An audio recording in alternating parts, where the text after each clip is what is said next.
And we are back. Welcome back to the final video of this international break. This video is going to be covering all of the matches taking place tomorrow in the Nations League, all of Tuesday's matches. If you want to see my predictions for all of today's matches, that will be available for you at the top of your screen right now. But thank you once again for all of the amazing support you have shown this series and all of my other series on this channel over the course of the last few weeks. It has been incredible. If you haven't done so already, if you are new around here, please do consider subscribing with notifications turned on so you don't miss out on any of the other predictions we've got coming up for you over the course of the next couple of months. We've got the return of the Premier League this weekend, the return of the League Cup, the return of the Champions League, Europa League and Europa Conference League. That only runs for another 3 or 4 weeks, and then we've got internationals all over again, looking ahead then, of course, to the rest of the season. So make sure you, like I say, you are subscribed and notification turned on so you don't miss out on any of the predictions. And whilst you're down there, please do consider dropping a like on this video if you do enjoy all of the prediction series. And not only because of that,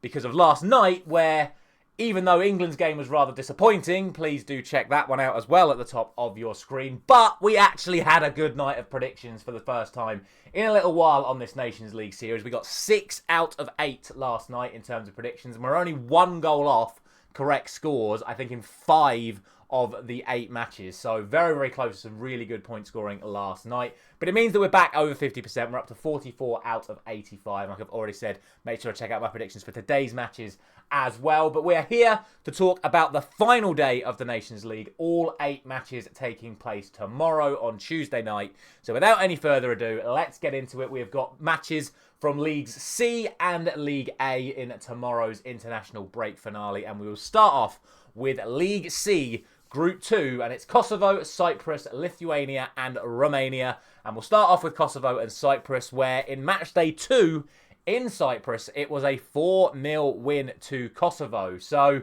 already it's pretty clear where I think we're going to go with this one. However, it is worth noting that on Saturday, it was Kosovo who beat Lithuania 2-1 away, but Cyprus also beat Lithuania 2-1 away. Whereas Cyprus on Saturday lost 3-0 at home to Romania, but Kosovo also lost 3-0 at home to Romania. So in terms of their actual form against the other teams in this group, these two are actually dead level. It's just Kosovo won 4-0 on matchday 2, and the last time Kosovo played Cyprus at home, Kosovo won 5-1.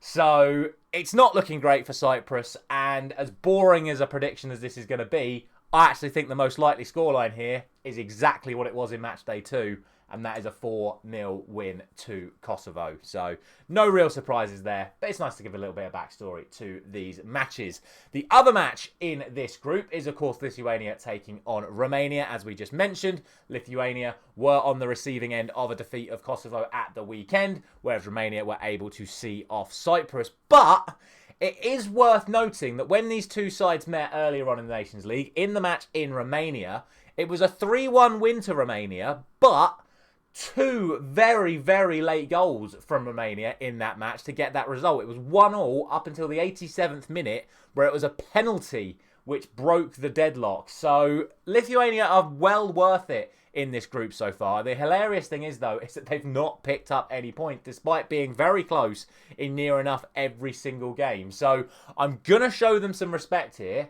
I'm not going to give them the result because I still think everyone would expect Romania to get the win here. But defensively, Lithuania are very resolute, and they always just seem to fizzle out right at the end. So I'm only going to go for 2-1 to Romania. The expectation, of course, is Romania take this one, and fairly comfortably as well. But just watch this space, because Lithuania are due one of these games to go their way. I just don't think it's going to be against who, in my opinion, is the strongest side in this group in Romania. Next up is League C Group 3. And this group, right, 6 matches have now been played in this group. Just bear that, 6 matches have been played in this group. There's been 4 goals. There's been 4 goals in 6 matches, right? Belarus and Bulgaria are joint top of this group after 3 matches. They have got 5 points each. They have scored 1 and conceded none. That is how that group looks. Belarus and Bulgaria are joint top on 5 points with 1 goal scored and none conceded. That is mental. And it just makes these predictions so hard to call. So we'll start off with Belarus taking on Luxembourg, right? So at the weekend, both of these, both fixtures in this group finish 0-0. So there's not much form going into this one. In the reverse fixture in Luxembourg, Belarus 1-1-0. Luxembourg haven't scored yet so far in this competition. Belarus have yet to concede so far in this competition. So the question is, do we go for 0-0 or do we go for 1-0 to Belarus? I'm going for 1-0 to Belarus because they won in the away fixture. But honestly, again, this could so easily be 0-0 because both of the matches in this group at the weekend were 0-0. Same goes for Northern Ireland against Bulgaria. Northern Ireland's only goals so far in this competition were the 2-0 victory over Luxembourg. That was the only time Northern Ireland have played at home so far in this group. The other two games they have played away from home and they haven't scored yet. As we've already mentioned, Bulgaria are like Belarus. They've not conceded a single goal yet in this tournament. Their only goal in this tournament was the 1-0 win over Northern Ireland in Matchday 2. So, again, we have to sit here and go, what do we go for? Do we go for a 1-0 to Northern Ireland? Do we go for a 1-0 to Bulgaria? Dare we even dream of a 1-1 draw? For me, I just think it's 0-0 again. I really do. The teams in this group are defending well and attacking poorly. Bulgaria have done better than Northern Ireland so far in this group.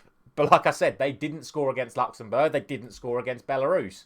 So now that they're travelling to Northern Ireland, it's probably unrealistic to suggest that they might even score here. So I'm going for 0-0. Hopefully this group comes to life at some point. But if it doesn't, I don't think anyone can be too surprised. Like I said, 6 matches, only 4 goals scored. Let's move on to a group where there have been plenty of goals. And we start off with League A Group 1. And the first game in this one is going to be Poland taking on Croatia. In Matchday 2, it was 1-0. So we're still talking about games with very little goals. But it was 1-0 to Croatia. Croatia on Saturday came from behind to beat Scotland. Whereas Poland, after getting absolutely battered by Portugal, eventually succumbed to them and ended up losing 3-1. But that wasn't too bad. I mean, what's annoying is I did 2-1 to Portugal in that match, and then in Poland blooming score an own goal in the last minute, which ruined my perfect prediction. But it is what it is. But like I say, Croatia won on Matchday 2. Poland have been well beaten by Portugal and were arguably very lucky to get the win against Scotland earlier on in this tournament as well. They're definitely stronger at home. They can cause problems for these teams, but I still think on paper Croatia are going to be stronger than Poland. It's going to be a tight one. I'm going to go for 2-1 to Croatia, as I did for Croatia against Scotland earlier on this week. And I got that one spot on at 2-1 to Croatia. That's why the Poland own goal was so annoying, because I could have got this group absolutely perfect if it wasn't for that own goal. But I'm going for Croatia again. I'm going for 2-1, but genuinely tough one to call this. I'm purely going on expectation rather than genuine belief. The other game in this group is, of course, Scotland taking on Portugal. In the reverse fixture in Portugal, it was a 2-1 win to Portugal, but again, it was a very, very late winner from Cristiano Ronaldo. What's hilarious for me as an England fan is that Scotland have played very, very well in every single game so far in this Nations League and have lost every game, which is why it's so funny, because they are, like I said, they're playing well, but they're just not getting the results. Whereas on the other hand, Portugal are sort of like cruising through these matches, arguably being a little bit disrespectful to the teams that they're coming up against, then sort of switching on towards the end of matches when they need to, and then getting the results. So it's a bit of a weird one. What's worth noting is that now Scotland are on 0 points after 3 games. They do desperately need points, which means they might just overcommit themselves a little bit in this match, which will allow for Portugal to counter-attack. And I do think Portugal are very, very strong on the counter-attack. So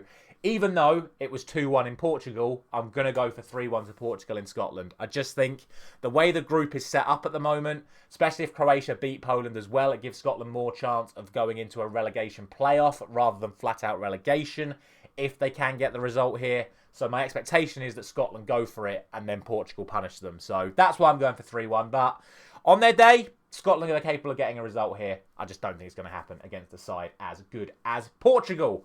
Finally then, it is League A Group 4. We start off with Spain against Serbia, and drama. Lamine Yamal is injured what the hell are Spain going to do without their 17-year-old? But I mean, like, look, with the greatest of respects, if Spain are genuinely worried that they're not going to get results without Yamal, that says more about Spain than you led to believe. But let's be honest, they are the Nations League champions. They are the Euros champions. Yes, of course, Rodri's injured as well, but it was Rodri's replacement, Zubimendi, who got the goal for them at the weekend, which was enough to see them beat off Denmark despite having 25 attempts on goal. That was the one that was the difference for them. Serbia, on the other hand, finally sort of officially arrived in this Nations League with a 2-0 victory over Switzerland, although the stats in that game would suggest that it was actually Switzerland that dominated the vast majority of it with more chances and way more possession, but Serbia took their chances when it came. And let's not forget, Serbia got a 0-0 draw against Spain in the reverse fixture as well. So with all of that compiled together, I'm only going to go for a 1-0 win for Spain again. That's not me saying I don't think Spain are going to win. I'm not confident Spain are going to win. That's just me looking at the balance of everything that's happened over the last few days and saying, well, Spain only beat Denmark 1-0. Serbia kept the clean sheet against the Swiss and kept the clean sheet against the Spanish last time. So even though my expectation is that Spain will definitely win this game, I just don't think it's going to be by a very large margin. And I think 1-0 comes out just about right, which leaves the final game of this international break to be Switzerland taking on Denmark. Now, Swiss have lost every single game so far in this tournament, and they've only scored 1 goal, and they've conceded 8, which means they are now 4 points from safety with a really poor goal difference as well. So kind of like what we were saying about Scotland, the Swiss need to turn up fast, but Denmark, on the other hand, have only conceded 1 goal so far in this tournament, and it was that Zubimendi goal that we just spoke about from Spain on Saturday. So for me, going into this game, it's Denmark that are going to be coming in with much more confidence. The Swiss just seemingly can't get the job done at the moment. Like I say, 1 goal in their opening 3 matches. They need to sort that out. Denmark are very defensively solid. So for me, even though this game is going to be played in Switzerland, I would still consider Denmark to be the favourites for this, and I'm going to go for a 2-1 victory to Denmark. I definitely think the Swiss are capable of scoring, especially being at home. And like I said, they need to start getting points. They've got to be a little bit more aggressive if they're going to survive in this group, considering they're already so far off the pace. So again, kind of like what I said with Scotland and Portugal, I think the Swiss are going to be a bit more open, which could leave more space in behind for Denmark, but could mean that Switzerland get themselves a goal as well. So that's what I'm going for. I'm going for 2-1 to Denmark. It could be another 1-0, 2-0 situation. Could even be a draw, but I think it is going to be Denmark that come out on top. And that is going to be it for this international break. As always, thank you so much for all the amazing support you've shown this series. Don't forget to let me know down in the comment section below all of your thoughts on all of the matches taking place both today and tomorrow in this Nations League. I'm obviously now going to take a few days rest before we then kick things off again with the Premier League Predictions series on Friday. So thank you very much for watching and listening. As always, I will see you there.